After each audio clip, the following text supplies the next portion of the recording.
పితా పుత్ర పరిశుద్ధాత్మనామమున ప్రభువునందు మిక్కిలి ప్రియమైన సహోదరి సహోదరులారా, ఈనాటి ధ్యానాంశం మీరు ఫలించండి, విస్తరించండి.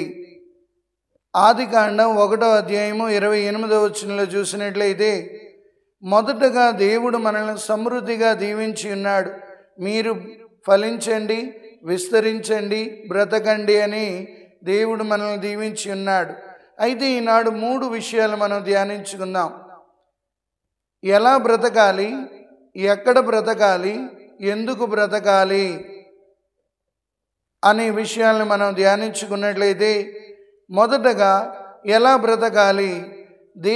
యేసుక్రీస్తుని స్తుతించడం ద్వారా మనం మన జీవితానికి ఒక అర్థాన్ని, పరమార్థాన్ని పొందగలం. అందుకే ఫిలిప్పీలకు రాసిన లేఖ పౌలు గారు 1:19లో, నా మటుకైతే చావైతే మేలే, బ్రతుకుటైతే క్రీస్తు కొరకే అంటున్నాడు. ఈ విషయాన్ని మనం చాలా జాగ్రత్తగా అర్థం చేసుకున్నట్లయితే, ఎక్కడ బ్రతకాలి, ఎలా బ్రతకాలి, ఎందుకు బ్రతకాలి అనేది ఈనాడు అనేక మందికి వచ్చే సమస్య ఏంటంటే, ఏముంది ఫాదర్ జీవితం, నేను అనుకున్నది సాధించలేకపోతున్నాను, ఇక నేను భూమి మీద ఉన్నా ఒకటే, లేకపోయినా ఒకటే అంటున్నారు. కానీ ఆ మాట జంతువులు అనగలుగుతున్నాయా? ఆ మాట పక్షులు అనగలుగుతున్నాయా?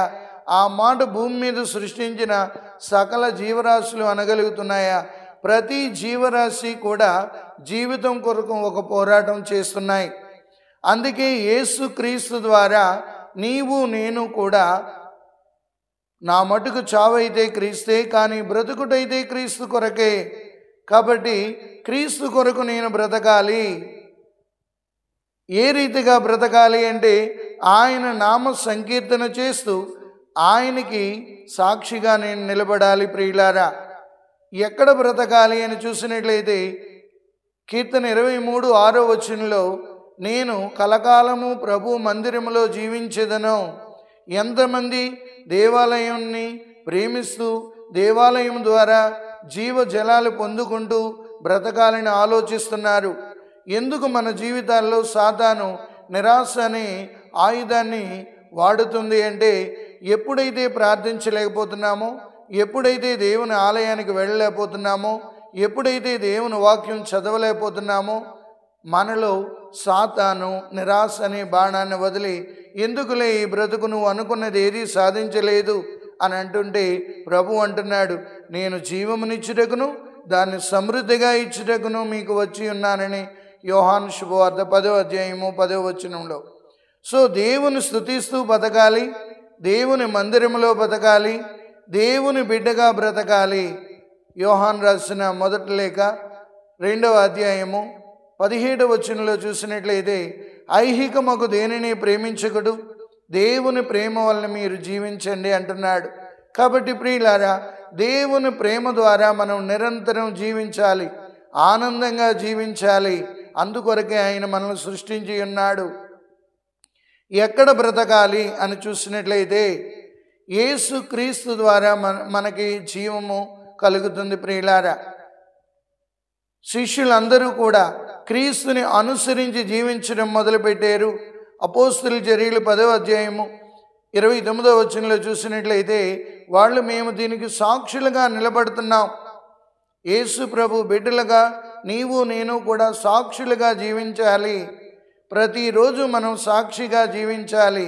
క్రీస్తు సాక్షిగా జీవించడంలో గొప్ప ఆనందం కలుగుతుంది. అంతేకాక దేవుని స్తుతించుకుంటూ బ్రతకాలి. కీర్తన 150:2లో చూసినట్లయితే, నేను అనుదినము నిన్ను స్తుతిస్తూ జీవిస్తాను. నిజమే ప్రియులారా, దావీదు 150 కీర్తనలు రాసింది. నిరంతరం ఆ కీర్తనలు ఈరోజు మనం డైలీ కొన్నన్నా చదవగలిగితే, ఆ ప్రభు చూపించిన అపారమైన ప్రేమ ఆ కీర్తనలో దాగి ఉంది. ప్రియులారా, సో క్రీస్తులో బ్రతకడం మనం ప్రారంభించాలి. ఇక్కడ చూసినట్లయితే విధవరాలు, లూకా శుభవార్త 2వ అధ్యాయం 36వ వచనంలో, ఒక విధవరాలు క్రీస్తులో బ్రతికింది. ఎవరంటే, అన్నమ్మ అనే ప్రవక్తి. అన్నమ్మ అనే ప్రవక్తి 7 సంవత్సరాలు సంసారం చేసి, ఆవిడ దేవాలయంలో ఉండిపోయి తన భర్త మరణించిన తర్వాత 7 సంవత్సరాలు సంసారం చేసి 84 సంవత్సరాలు దేవాలయంలో సేవ చేస్తూ క్రీస్తులో బ్రతికింది, క్రీస్తు కొరకు బ్రతికింది, క్రీస్తుని కనులారా చూడగలిగింది. కాబట్టి మనందరికీ వచ్చే ప్రశ్న ఇదే. ఈరోజు మన లోక తీరి మారిపోయింది. దేవుని బిడ్డలుగా మనం బ్రతకలేకపోతున్నాం, దేవుని మందిరంలో బ్రతకలేకపోతున్నాం, లోకంలో బ్రతుకుతున్నాం. లోకం మనల్ని శోధించడం మొదలు పెడుతుంది. ఆ శోధనల ద్వారా మనం దేవునికి దూరం అయిపోతున్నాం ప్రియులారా. అందుకొరకే దేవుని యొక్క బిడ్డలుగా ఆయన కొరకు బ్రతకాలి, ఆయన మందిరంలో బ్రతకాలి, ఆయన కొరకు బ్రతకాలి, ఆయన బిడ్డలుగా మనం జీవించాలి. అదే కోరుకుంటున్నాడు ప్రభు. కాబట్టి నీవు నేను కూడా బ్రతకాలని దేవుడు నిరంతరం కోరుకుంటున్నాడు, ఫలించాలని కోరుకుంటున్నాడు, విస్తారంగా అభివృద్ధి చెందాలని కోరుకుంటున్నాడు. కానీ దాన్ని మనమే త్రుంచివేసుకుంటున్నాం. దేవునికి దూరం అవడం ద్వారా, దేవుని యొక్క ఆలోచనలు తారుమారు చేయడం ద్వారా, దేవుని యొక్క చిత్తాన్ని తెలుసుకోకుండా మనం ఎందుకు బ్రతకాలని నిరాశలోకి వెళ్ళిపోయి మరణించే వాళ్ళు కొందరు. ప్రతిరోజు ప్రభువుని ప్రేమించడం మొదలెట్టు, ఆయనతో జీవించడం మొదలెట్టు, ఆయన వాక్యానుసారంగా నీవు జీవించడం మొదలెట్టు. నీవు జీవాన్ని పొందుకుంటావు, నిత్య జీవానికి వారసులుగా మారగలుగుతావు. పితా పుత్ర పవిత్రాత్మ నామమున ప్రభు మిమ్మందరినీ ఆశీర్వదించి కాచి కాపాడునుగాక. ఆమేన్.